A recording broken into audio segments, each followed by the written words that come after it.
Hey, I'm Aria. Let's make Excel Excel.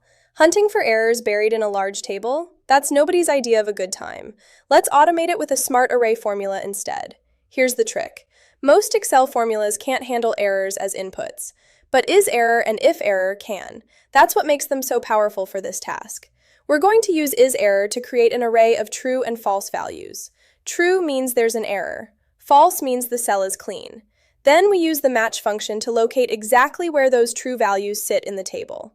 One important thing to remember, when you're done building the formula, don't just hit enter.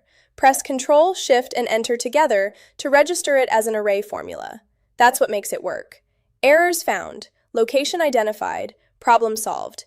That's how you make Excel Excel. And if error-prone manual data entry is a constant headache for your team, check out SpreadsheetWeb. Turn your Excel file into a controlled web app where data is entered cleanly through validated inputs, so errors never make it into your table in the first place. Links below.